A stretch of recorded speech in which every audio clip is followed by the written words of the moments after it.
Kita mulai ya. Assalamualaikum warahmatullahi wabarakatuh.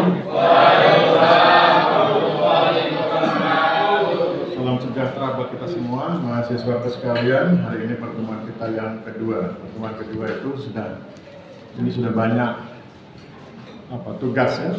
Dan acara kita hari ini adalah 3 presentasi mahasiswa plus 1 presentasi saya. Jadi cuma 4. 3 mahasiswa dan 1 presentasi saya. Mudah-mudahan jam 11 selesai, karena saya jam 11 ngajar lagi di kelas lain. Kalau Anda lihat jadwal ngajarnya itu overlap kan, tumpang tindih, nggak karu-karuan. Jadi itu makanya penting kerjasama antara dosen dengan Komkes, karena kita bakal atur supaya lancar kegiatan. Mudah-mudahan Tuhan memberkati. Oke. Siapa yang bersedia jadi sukarelawan? Angkat tangan dulu. Jangan tunjuk orang lain, karena ciri orang tidak tanggung jawab adalah menunjuk orang lain. Ayo. Siapa di antara Anda yang berani hands up, kemudian Pak, saya video 1, Pak, saya video 2, Pak, saya video 3. Video 1. Oke, video 1 sudah. Video 2 dan 3. 2 siapa? Kalau di kelas kemarin di kelas lupa saya kelas berapa. Itu begitu saya lempar langsung hands up. Video 2 siapa? Nggak ada. Yang Putri video 2. Video 2 itu tentang master plan ya. Kayaknya gampang-gampang aja itu. Yang penting keberanian, karena sebetulnya yang ingin saya bangun itu adalah keberanian, percaya diri. Saya ingin mahasiswa saya itu percaya diri, supaya nanti ketika berhadapan dengan alumnus perguruan tinggi lain Anda pede. Jangan Anda bilang Anda kalah dari mereka, katakan bahwa Anda siap bersaing dengan mereka. Pengalaman saya begitu. Ada? Nggak ada. Kalau nggak ada nanti saya tunjuk dari acak. Dari sini. Oke ya. Video 1 sudah, sekarang saya ambil video 2 ya. Video 1 sudah beliau. Kita acak sebentar. Kita ambil yang tengah ya. Video 2, siapa yang merasa dibagi pelit sekali nih, satu kertas dibagi 2. Orangnya pasti pelit.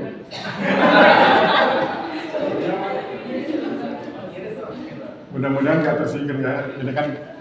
Ini namanya interpretasi, teori interpretasi simbolik ya. Mudah-mudahan nggak marah. Utari Alia mana? Mana orangnya? Oh bener. Yang kedua ya, Utari Alia. Video 2. Siap-siap Mbak, video 2 itu tentang master plan. Kita ambil lagi video 3. Video 1 sudah beliau. Video 2, siapa yang inkonsisten? Makanya saya senang pakai tulis tangan, karena saya bisa baca perilaku orang. Pertama dia pakai biru, kemudian hitam, biru lagi. Suka-suka. Bener kan nggak bohong. Putri Herisan. Oke. Nanti beliau video 3 ya. Video 3. Jadi video 2, video 3, video 1. Yang video 1 Mas, mau silakan. Pilih yang mana Mas?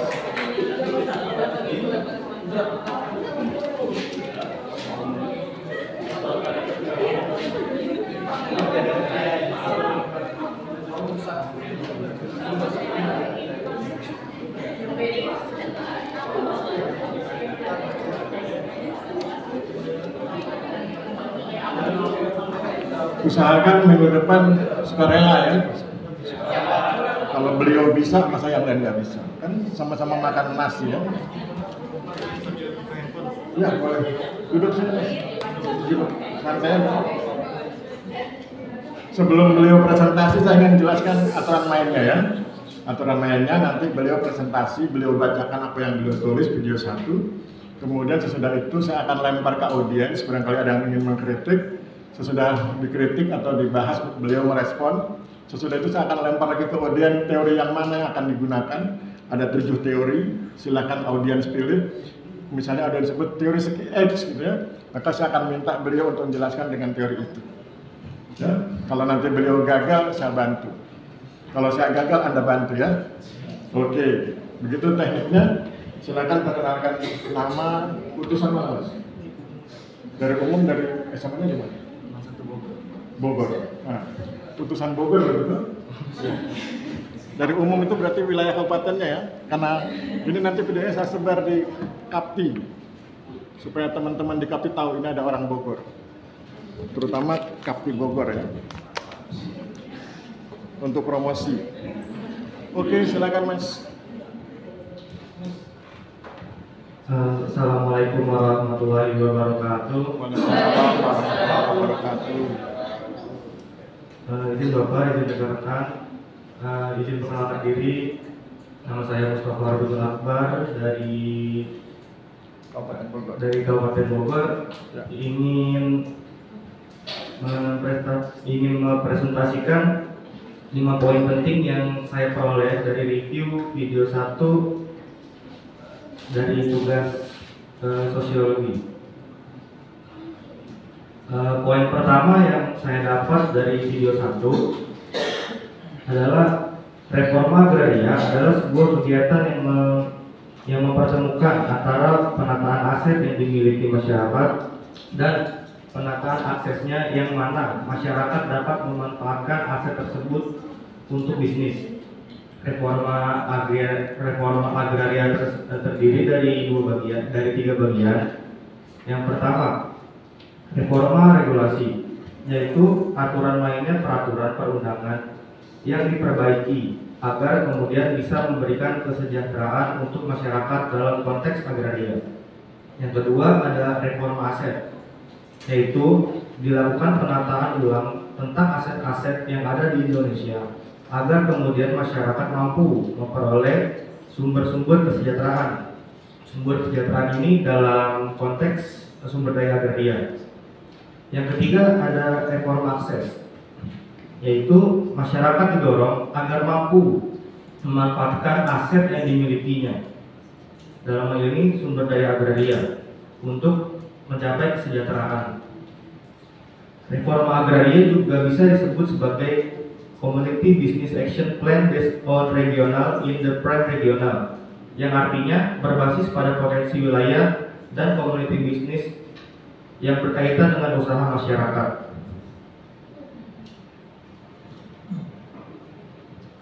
Selanjutnya, poin kedua, kesejahteraan ekonomi atau ekonomi future, berupa kesejahteraan masyarakat pada aspek ekonomi, yaitu ketika masyarakat mampu memenuhi kebutuhan diri dan keluarga yang ditandai oleh pendapatan yang memadai.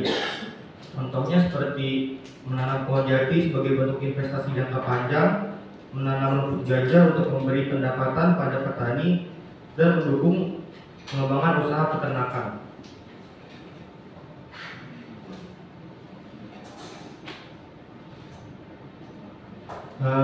Selanjutnya, poin ketiga, kesejahteraan psikologis atau psikologis welfare, berupa bagian dari kesejahteraan masyarakat, khususnya yang terkait aspek psikologis, yaitu ketika masyarakat mampu bersikap tenang dan tidak stres saat menghadapi dinamika kehidupan.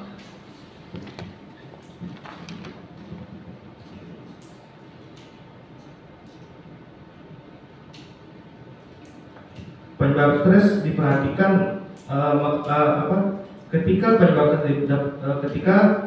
penyebab stres diperhatikan, maka diketahui bahwa rencana aksi yang ditawarkan berpeluang memberi dampak mencegah stres karena 1. Rasa khawatir yang berlebih-lebih terhadap beban ekonomi yang dihadapi masyarakat dapat direduksi melalui berbagai kegiatan usaha yang bertujuan meningkatkan pendapatan masyarakat. Yang kedua, adanya pengurangan atau reduksi kekhawatiran masyarakat terhadap situasi ekonomi yang dihadapinya, terutama yang terkait dengan kendali atas situasi tersebut. Yang ketiga, adanya tanggung jawab yang dianggap terlalu berat terhadap sebagian masyarakat dapat dicegah, sebab rencana aksi memperlihatkan tentang bagaimana tugas yang jelas terutama dalam bidangan kegiatan usaha seperti pertanian, peternakan, perikanan, perdagangan, kerajinan, dan pariwisata. Yang kemudian yang keempat, kekhawatiran masyarakat tidak memiliki pekerjaan dapat dicegah dan diantisipasi melalui substansi. Rencana aksi yang menjelaskan tentang perlunya pengembangan kegiatan usaha di desa Sendang. Dan yang kelima, kekhawatiran masyarakat memiliki pekerjaan yang pendapatannya tidak mampu memenuhi kebutuhan keluarga dapat diantisipasi melalui substansi rencana aksi yang mendorong peningkatan pendapatan masyarakat. Selanjutnya poin keempat yaitu ada kesejahteraan sosial atau social welfare, berupa bagian kesejahteraan masyarakat khususnya yang terkait aspek sosial, yaitu ketika masyarakat mampu berinteraksi satu sama lain secara harmoni. Dalam hal ini interaksi adalah tindakan yang terjadi ketika dua atau lebih pihak saling mempengaruhi atau saling memberi efek satu sama lain.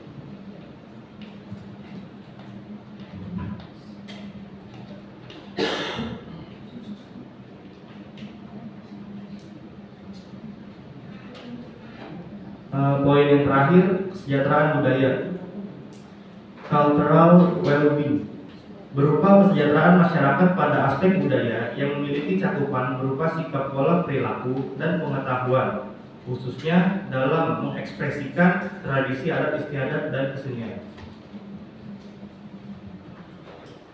Itulah 5 poin yang saya dapatkan setelah mendengarkan dan review video dari dosen kita, Bapak Aris. Sekian, terima kasih. Wassalamualaikum warahmatullahi wabarakatuh. Oke, ya.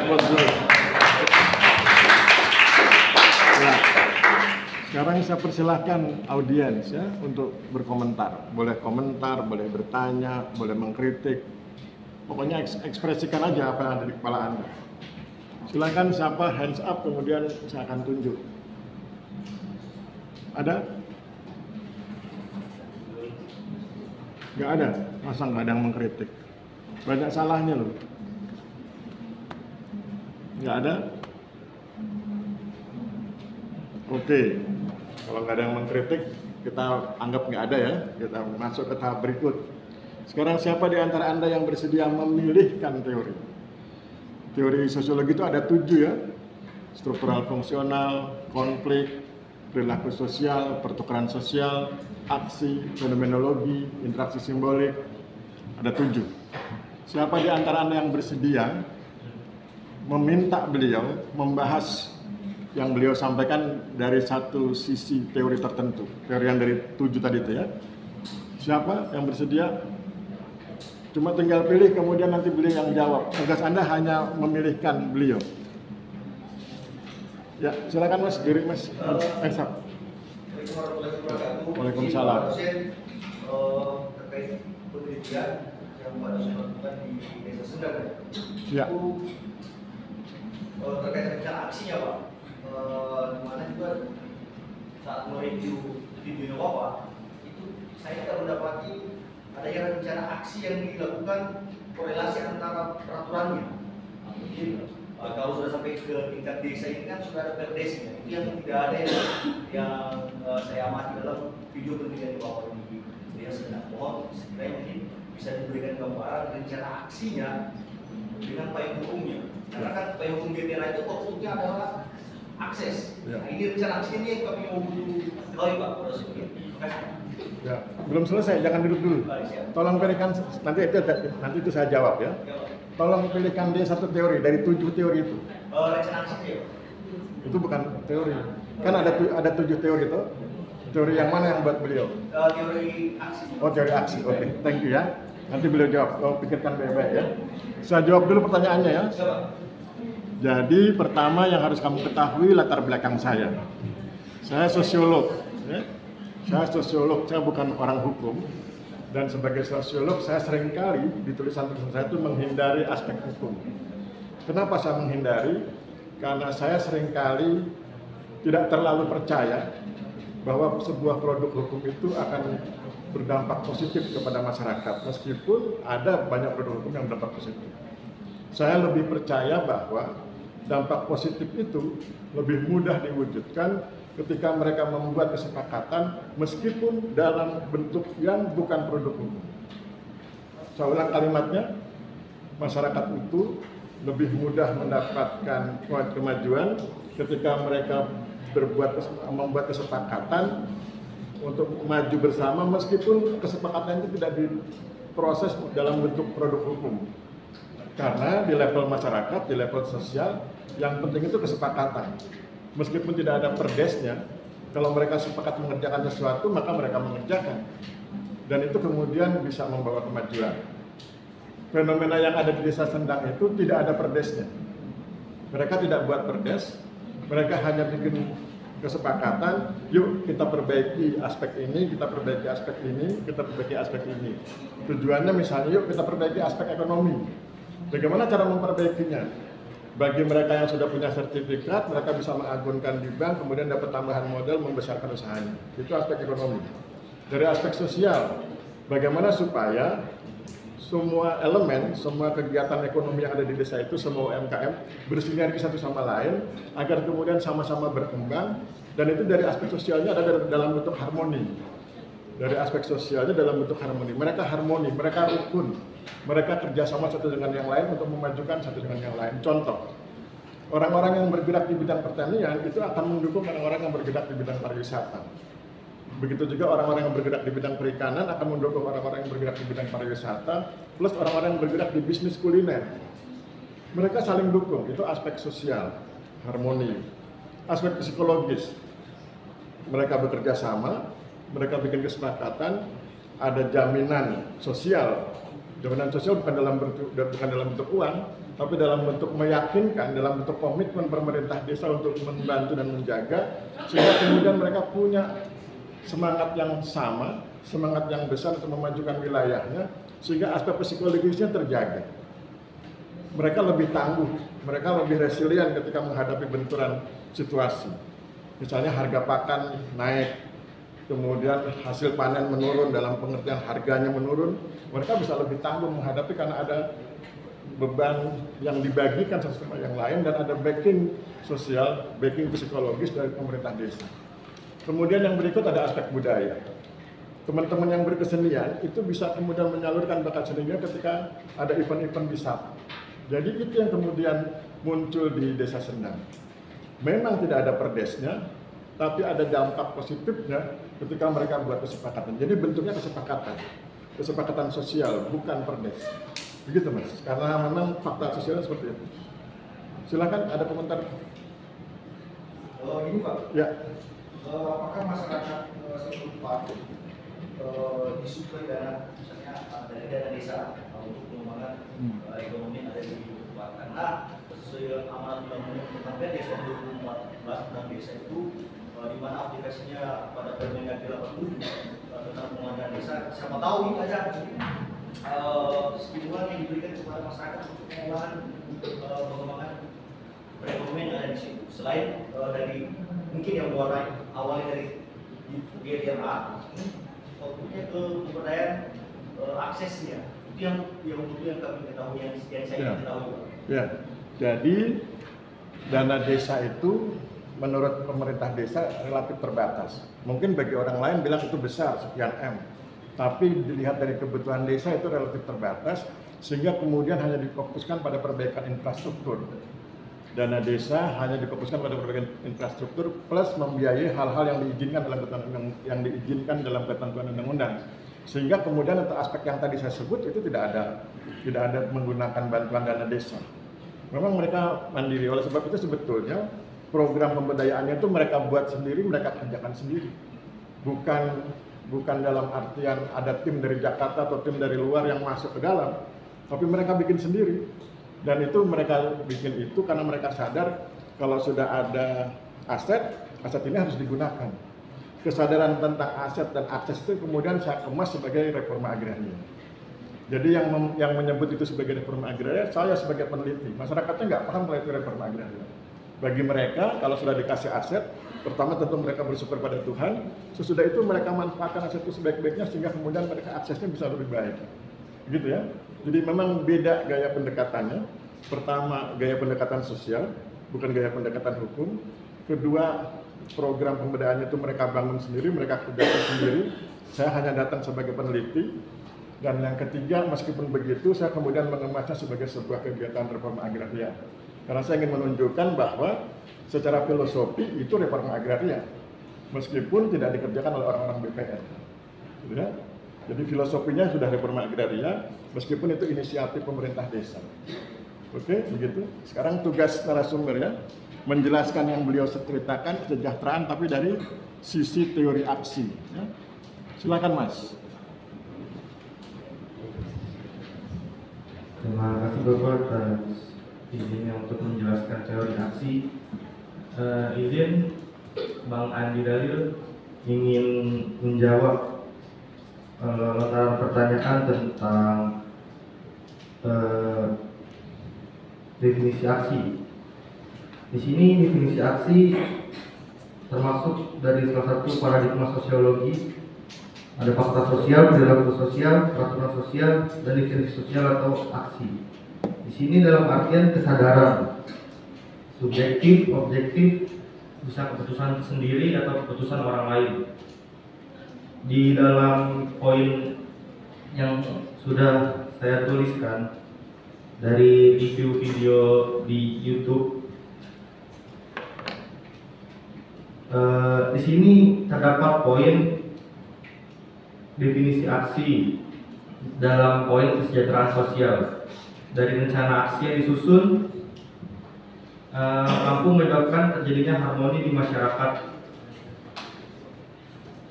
karena substansi rencana aksi memperlihatkan satu adanya kecocokan antara masyarakat dalam melakukan hubungan sosial yang nampak pada interaksi elemen antara masyarakat di desa Sendang, seperti interaksi antara pemerintah desa dengan anggota masyarakat yang memiliki usaha pertanian, peternakan, perikanan, perdagangan, kerajinan, dan pariwisata.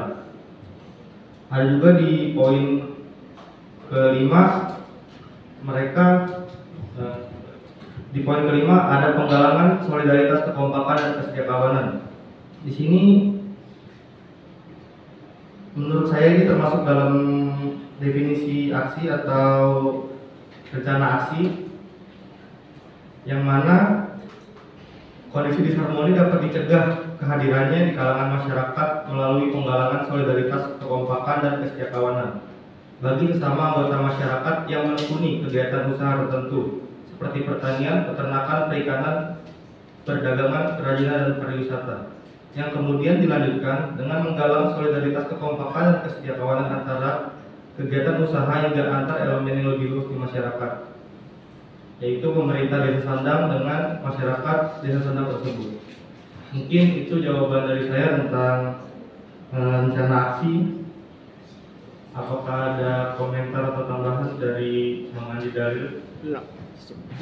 Ya, saya pikir saya perlu kasih tambahan sedikit ya. Pertama, beliau minta kita membahas dari teori aksi. Berarti pertama beliau tentu ingin teori aksi itu apa, gitu ya. Teori aksi itu basisnya adalah pada kesadaran. Masyarakat sadar tentang sesuatu. Nah, ketika mereka dibilang sadar, maka kemudian ada dua sisi kesadaran. Sadar subjektif, sadar objektif. Sadar subjektif, masyarakat berhak mengambil keputusan. Sadar objektif, masyarakat harus melakukan sesuatu berdasarkan keputusan orang lain. Nah, dalam konteks desa Sendang, dalam konteks membangun kesejahteraan, maka masyarakat berperan ketika mereka menggunakan kesadaran subjektifnya mengambil keputusan untuk ikut atau tidak ikut dengan program desa. Jadi ketika kepala desa menawarkan, ayo kita bangun desa kita dengan menjadikan pariwisata sebagai motor penggerak yang kemudian diikuti dengan sektor-sektor lain, kemudian mereka mengatakan, ya kami ikut.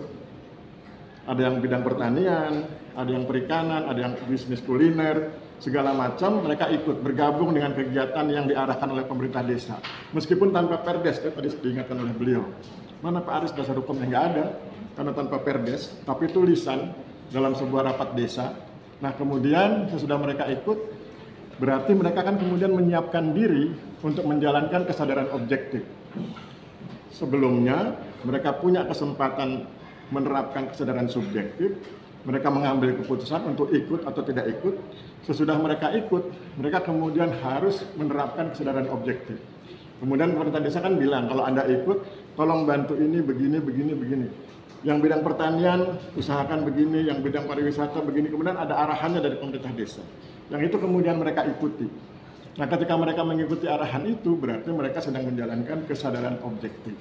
Itulah dua sisi kesadaran sebagaimana diminta oleh beliau, itu tentang teori aksi. Jadi kita membedah fenomena ini dengan menggunakan teori aksi. Ada kesadaran subjektifnya, ada kesadaran objektifnya. Saya pikir begitu ya. Oke, saya pikir cukup. Aplaus buat narasumber 1. Terima kasih.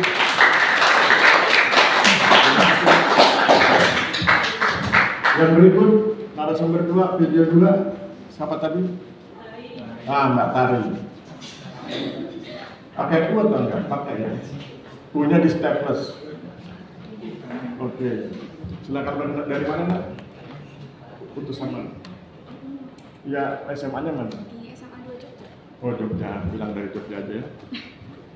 Putusan Jogja.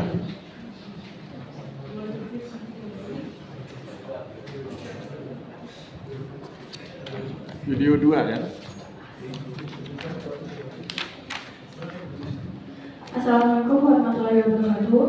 Waalaikumsalam warahmatullahi wabarakatuh. Pada kesempatan kali ini saya akan membacakan 5 poin penting menurut saya di video 2. Poin pertama yaitu potensi membuat master plan terdiri dari 2 bagian. Bagian yang pertama itu dari potensi fisik. Jadi potensi fisik itu merupakan informasi bantuan yang ada di desa. Di video YouTube-nya itu, potensi fisik itu merupakan informasi bantuan yang ada di desa Bujung, jenis tanah, kelerengan, dan hidrologi yang ada di desa Bujung. Lalu untuk potensi non-fisik, itu mengenai usia produktif, komposisi gender, dan tingkat pendidikan dan profesi penduduk di desa Bujung. Lalu poin kedua, konsepsi pembangunan. Konsepsi pembangunan merupakan memiliki arti bahwa pembangunan memiliki arti yang berbeda bagi orang dan berbeda bagi tiap masyarakat dan dapat dijelaskan dalam konteks yang berbeda. Pembangunan dilihat sebagai kemajuan menuju tujuan yang kompleks seperti penghapusan kemiskinan, lapangan kerja, pengurangan ketimpangan, dan jaminan hak atas manusia. Lalu poin ketiga, itu merupakan zonasi pembangunan.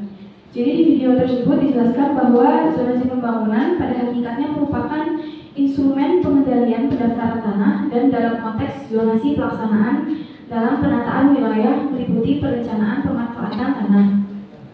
Lalu poin keempat itu membahas tentang pembidangan pembangunan.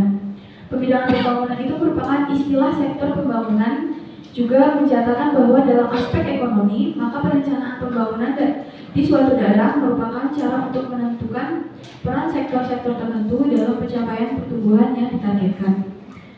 Lalu poin kelima atau poin terakhir, konsepsi pembangunan itu terdiri dari 3 bagian.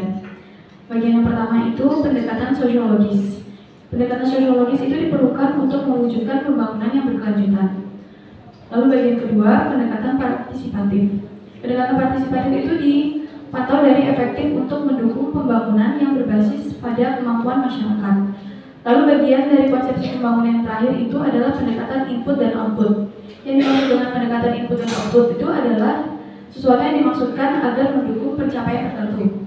Contohnya adalah agar wisatawan berkenan mengunjungi wisata, maka pemerintah membangun akses dan fasilitas yang dapat mendukung kegiatan wisata. Sekian dari review 5 poin penting dari review video mengenai mastermind. Master plan ya? Di master plan. Bukan mastermind. Kalau mastermind itu politik ya. Siapa mastermind pemilu 2024 itu beda tuh dengan master plan. Oke, siapa di antara Anda yang berkenan komentar? Hands up, kemudian saya tunjuk. Ada? 1, 2, 3. Masa nggak ada? Komentar aja sih. Ya, komentar aja. Nggak ada. Masa nggak ada yang komentar? Oh ya, silakan Mbak. Diri Mbak. Ya, silakan. Tujuan utama dari dibuatnya master plan dari ini kan disampaikan pemerintah desa dengan SDM berkolaborasi. Tujuan utama dari pembuatan master plan Oke, thank you. Silakan Mbak, dijawab.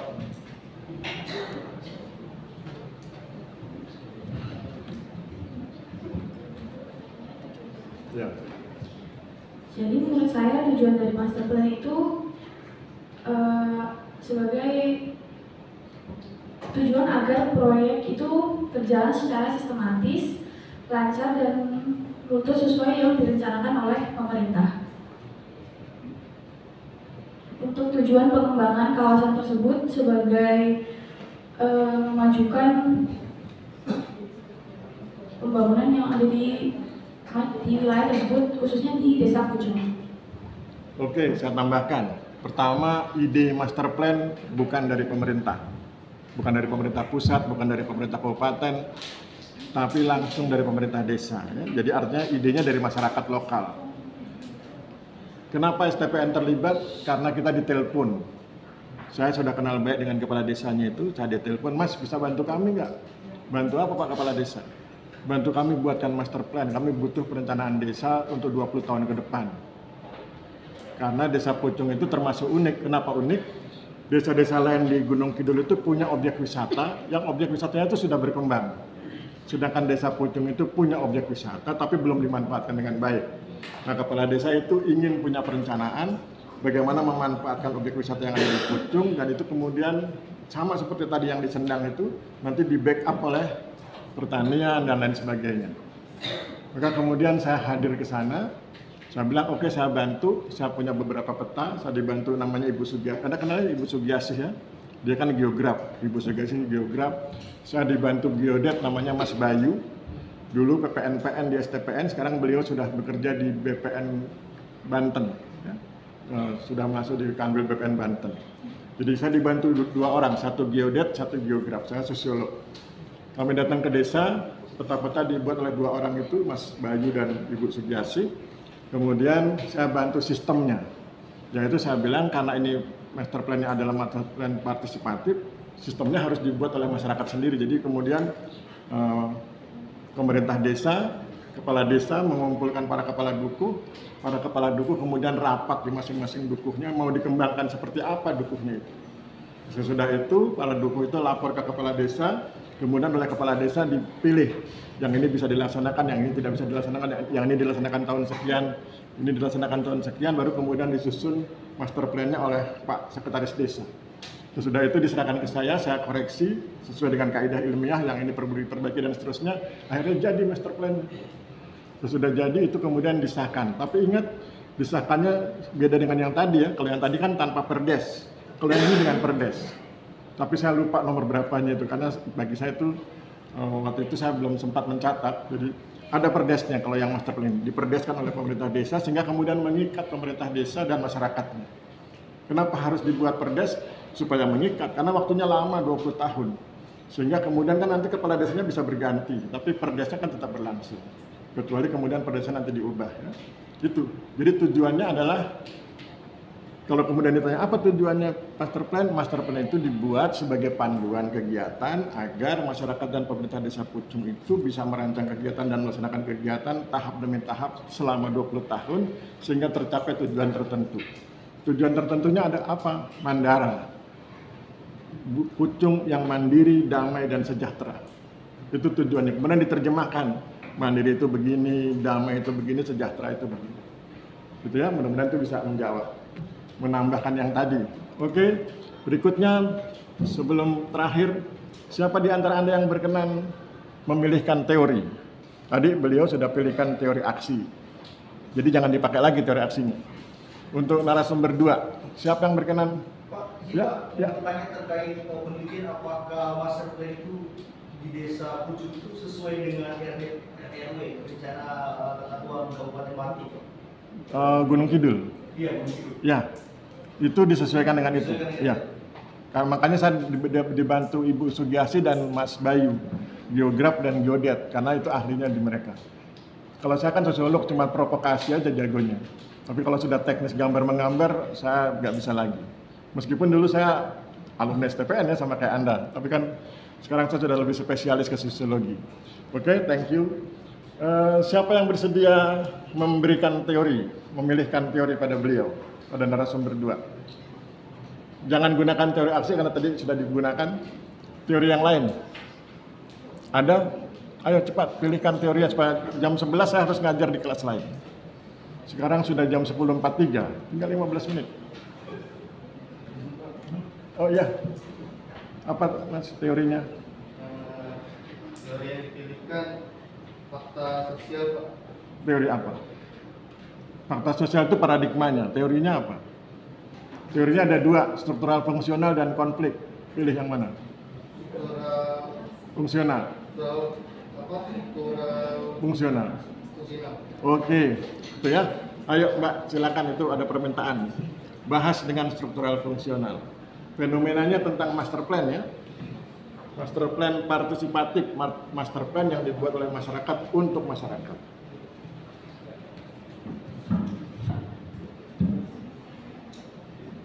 Utusan Jogja ya, dari kan teman-teman yang Jogja bangga punya utusan Jogja. Ayo.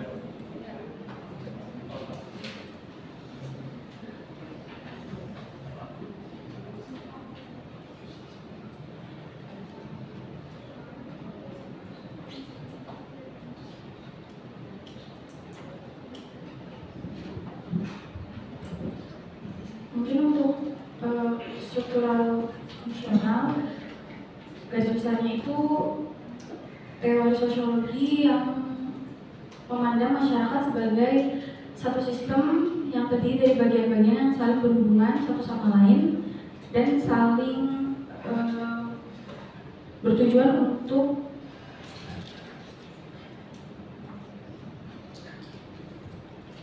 merupakan satu sistem yang terdiri dari bagian-bagian yang saling berhubungan satu sama lain dan bagian yang satunya berhubungan untuk memajukan struktur pembangunan di suatu wilayah.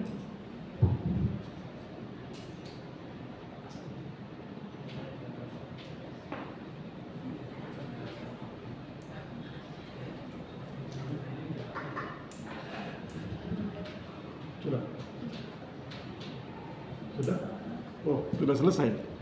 Kesalahannya adalah, ini kritik ya, kritik dosen kepada mahasiswanya. Kesalahannya adalah beliau narasumber tidak membenturkan. Beliau hanya mendefinisikan teori tapi tidak membenturkan. Padahal kan permintaan kita kan teori itu dibenturkan dengan fenomenanya. Fenomenanya kan pembuatan master plan partisipatif. Jadi kalau ini ada teori, ini benturkan. Bagaimana cara membenturkannya? Pertama lihat peristiwanya. Master plan itu kan dilaksanakan di desa. Berarti yang terlibat adalah pemerintah desa, tokoh masyarakat, dan masyarakat desa. Berarti ada susunan, ada strata di level itu, yaitu elit, middle class, dan grassroots. Elitnya perangkat desa, ya, middle class-nya tokoh desa, yang mungkin tidak termasuk perangkat, tetapi dia berpengaruh di desa itu. Yang kemudian masyarakat desa, para petani, para peternak ikan, dan lain sebagainya. Ya, itu. Ya, itu levelnya. Sehingga ini disebut sebagai struktur, kan struktural fungsional. Masyarakatnya berstruktur, ada elit, ada middle class, ada grassroots.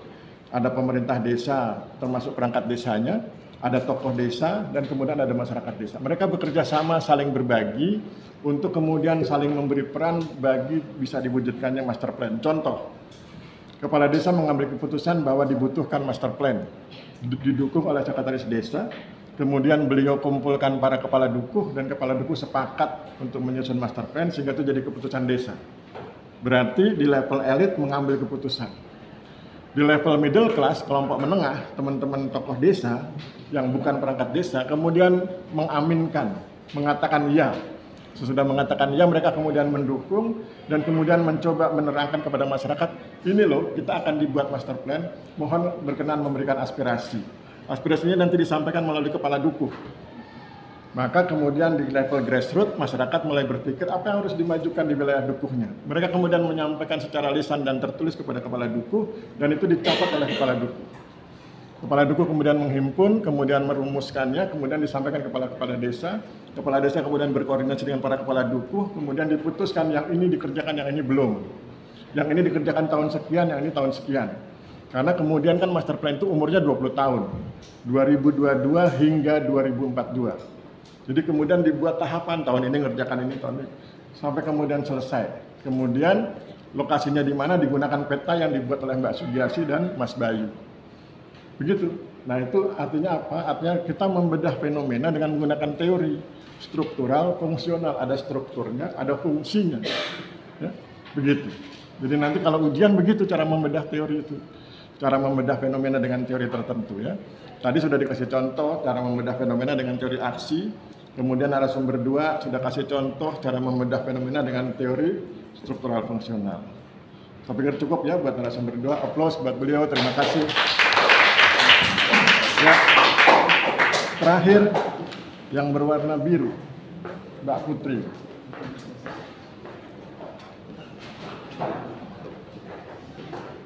Sekarang jam 10.49 ya, waktunya ngejar terus. Nanti saya hubungi Komkes kelas yang jam 11, mohon diundur sedikit, 5 menit. Ya silakan Mbak. Assalamualaikum warahmatullahi wabarakatuh. Waalaikumsalam warahmatullahi wabarakatuh.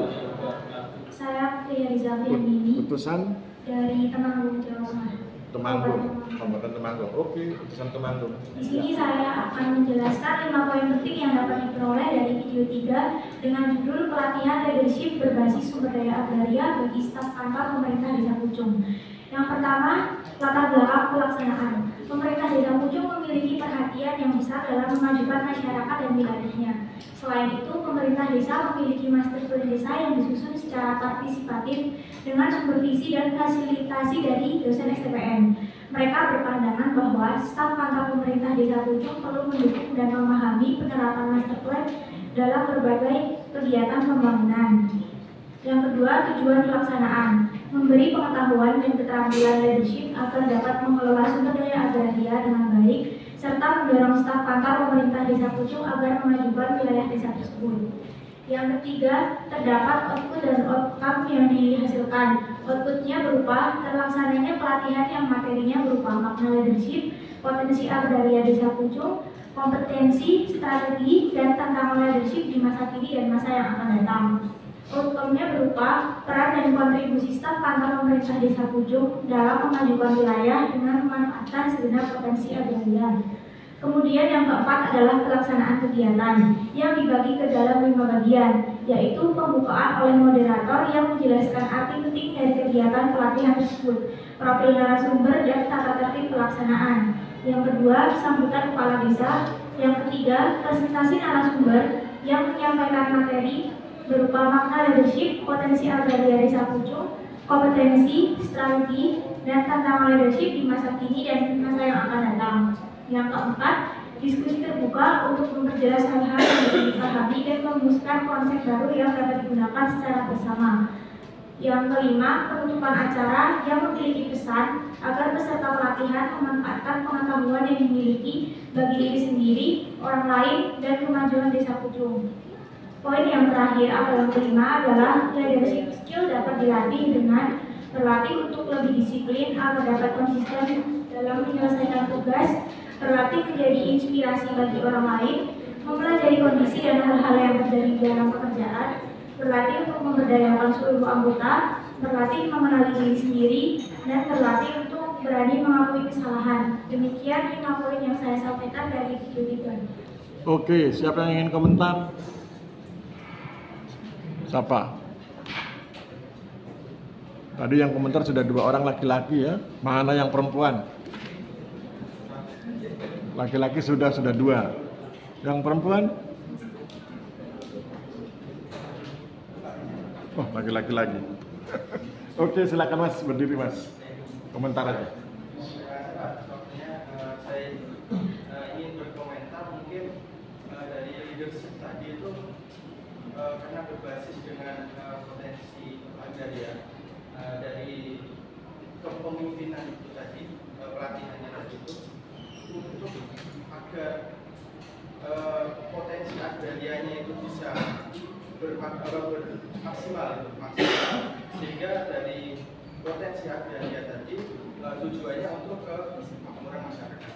Tolong saya minta tolong untuk mungkin penjelasan yang di leadershipnya tadi sama yang potensi agrarianya itu kaitannya sehingga untuk menjadi tujuannya yaitu juga memakmurkan masyarakat. Oke, thank you. Silakan Mbak. Jelas saya pikir ya pertanyaannya, komentarnya jelas.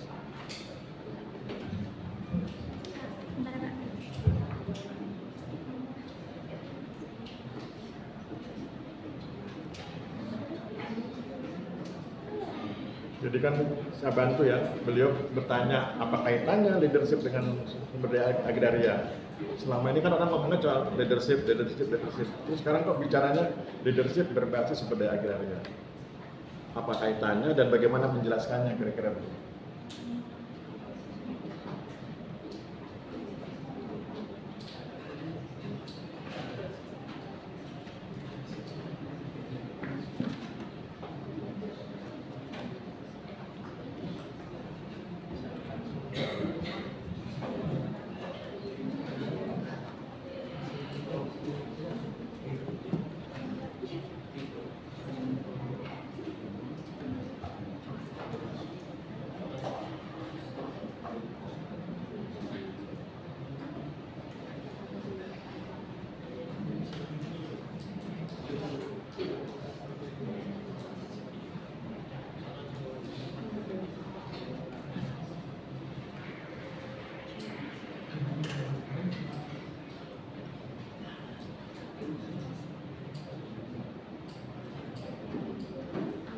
Di sini saya mungkin mau menjelaskan dari leadership-nya itu sendiri. Pelatihan leadership di Desa Bojong tersebut kan bermanfaat untuk membantu individu mengembangkan keterampilan kepemimpinan yang diperlukan untuk mengelola dan memimpin tim. Nah, itu berkaitan dengan memanfaatkan potensi agraria dengan optimal sesuai master plan yang telah dibuat. Karena kalau kita mempunyai jiwa leadership itu kan kita dapat mengarahkan bagaimana potensi agraria itu digunakan dan dimanfaatkan dengan baik. Mungkin seperti itu, Pak. Saya lagi. Ada WA dari Comcast. Oke.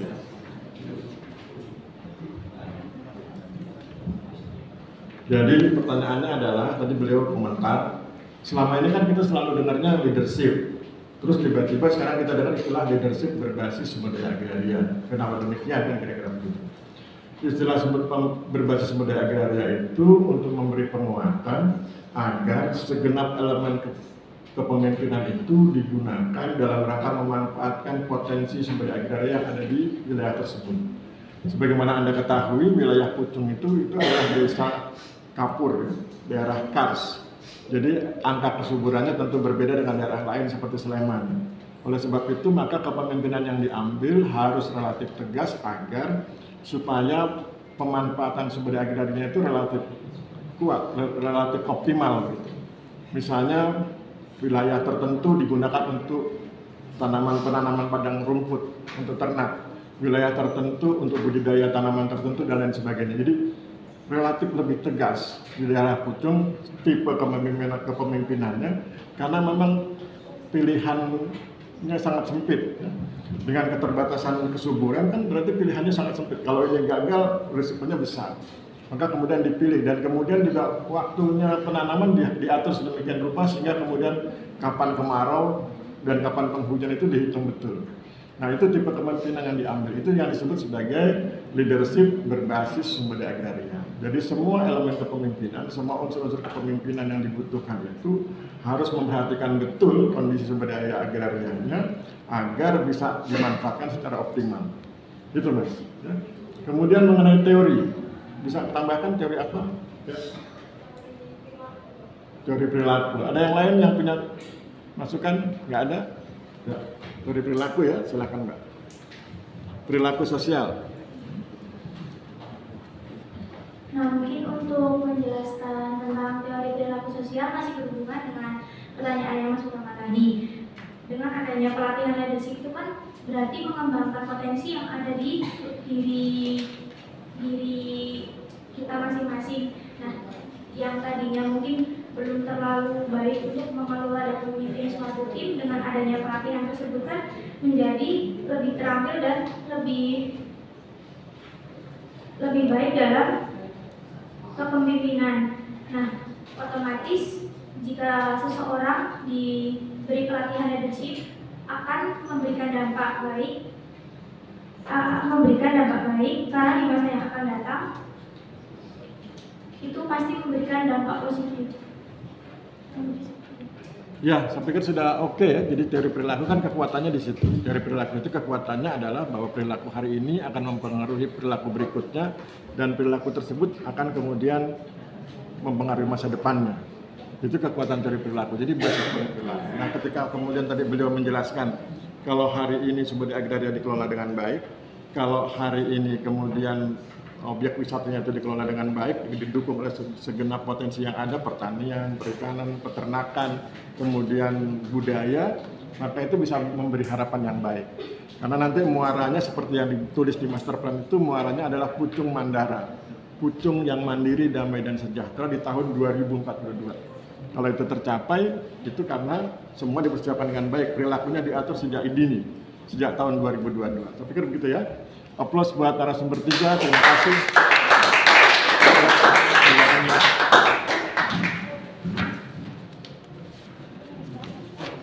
Oke, sekarang Anda lihat PA grupnya, Anda lihat PowerPoint-nya itu. Jadi sebelum saya meninggalkan kelas, ini kelas B toh? Sebelum saya meninggalkan kelas B, saya ingin cerita soal itu.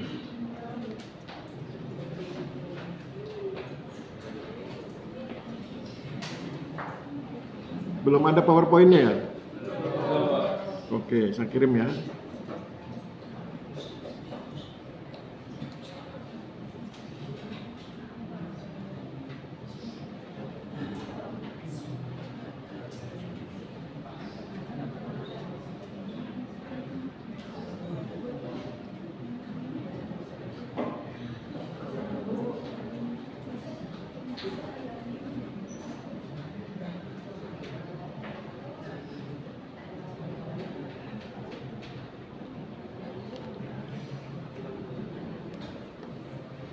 Anda bisa lihat yang pertemuan 1 ada di PowerPoint itu.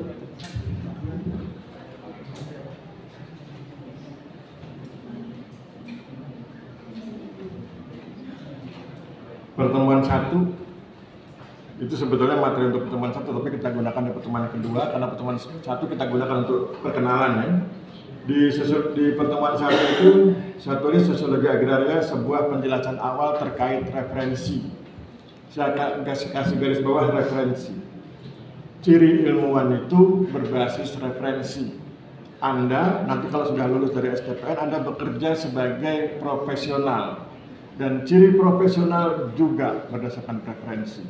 Jadi Anda bertindak berdasarkan referensi. Referensi itu artinya literatur. Literatur itu artinya ilmu. Jadi Anda bertindak berdasarkan ilmu karena ada rumusnya.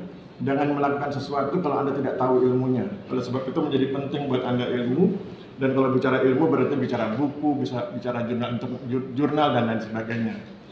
Nah, di pertemuan kedua ini sebetulnya tadi itu saya sedang mencontohkan pada Anda, ini loh jurnal internasional. Makanya saran saya adalah bagi Anda yang belum membaca jurnal aslinya, silahkan baca jurnal aslinya di Google Scholar gratis. Jadi Anda klik saja nama saya, kemudian tulis judul jurnalnya, kemudian klik nanti Google Scholar akan menghubungkan Anda ke jurnal yang bersangkutan. Ya, karena itu referensi itu nanti berguna juga ketika Anda bikin skripsi ya. Jadi nanti kalau Anda bikin skripsi, Anda diminta agar literaturnya itu minimal 40. 40 itu 20 berbahasa asing, 20 berbahasa Indonesia. Kan dengan menggunakan jurnal tadi Anda sudah dapat 3 ya. 3 berbahasa asing.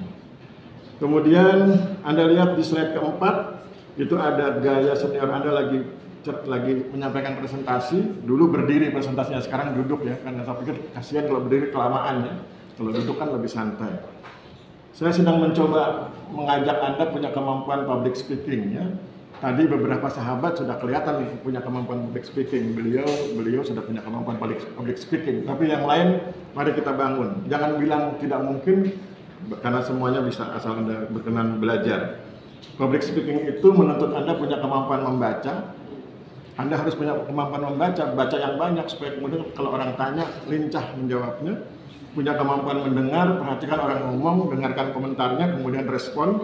punya kemampuan melihat, lihat situasi, observasi, dan punya kemampuan berbicara. Anda punya kemampuan menjelaskan. Bagaimana tadi saya berdiskusi dengan beliau ngomong begini, oh, mudah ditangkap, kemudian tadi juga begitu, pertanyaannya mudah dipahami. Jadi punya kemampuan berbicara. Itu pentingnya public speaking. Kemudian di slide ke-8 saya tulis PTSL, program tutorial sosiologi lengkap. Bukan pendaftaran tanah ya. Jadi nanti ini rahasia kita sebetulnya, karena kalau saya bilang PTSL nanti dimarahi sama teman-teman di kantor. Mereka bilang itu pendaftaran tanah, bukan program tutorial sosiologi lengkap.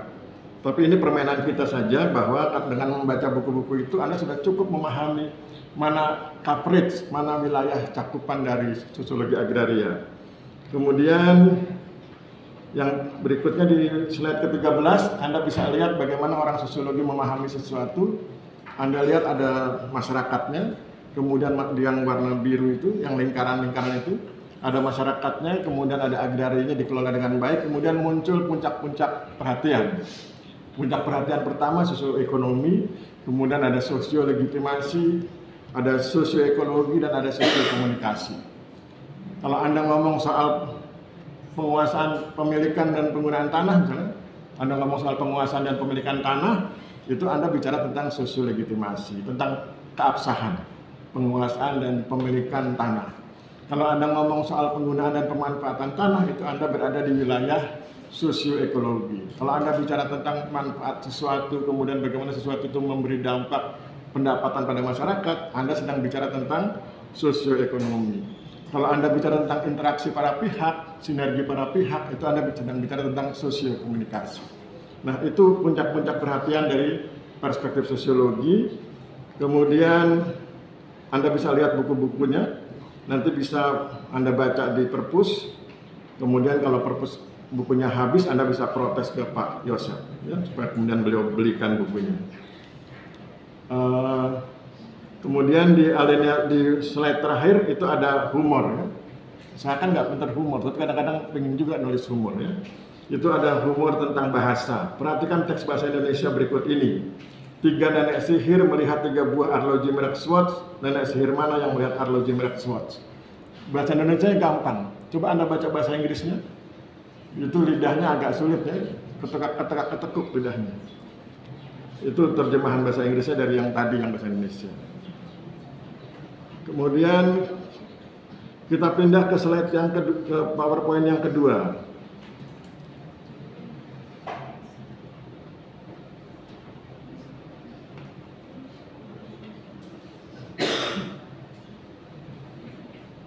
Yang kedua itu pertemuan kedua tentang masalah kalau nggak salah. Oke ya, tentang masalah, mengenali masalah.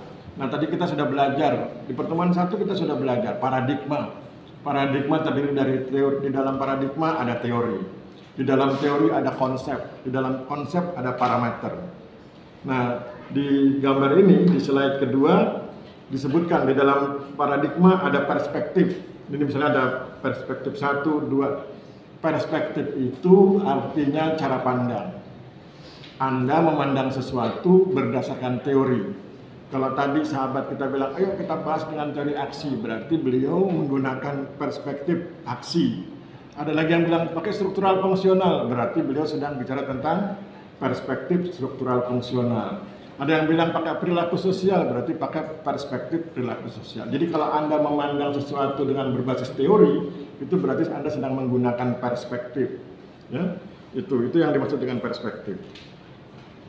Kemudian yang berikut yang juga penting adalah social and capital asset.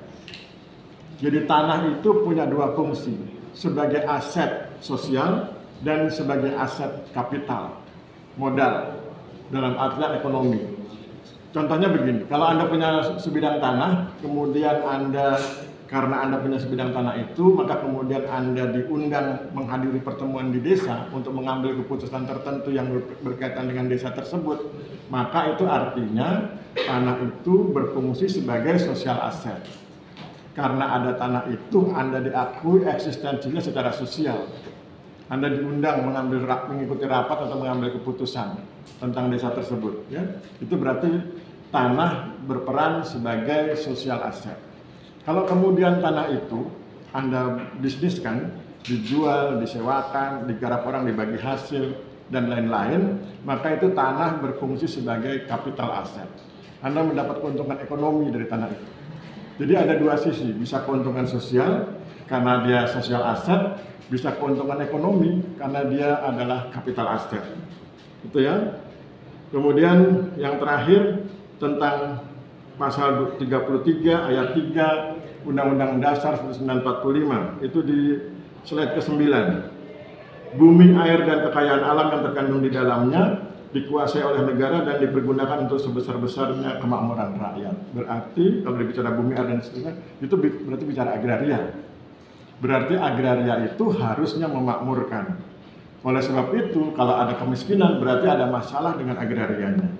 Kalau ada masalah dengan agrarianya berarti ada masalah dengan kebijakan dan implementasinya. Dan itu berarti nanti berkaitan dengan Kementerian ATR BPN. Jadi selama masih ada kemiskinan berarti masih ada tugas besar buat ATR BPN untuk mengentaskan kemiskinan lewat wilayah kerjanya. Wilayah kerjanya itu artinya wilayah bidang ATR BPN dan kemudian di wilayah kerjanya masing-masing. Itulah PR buat ATR BPN. Jadi ATR BPN bukan cuma sekedar bikin sertifikat, tetapi harus juga memakmurkan masyarakat lewat tanah sebagai instrumen kemakmuran, gitu ya. Oke, itu presentasi saya.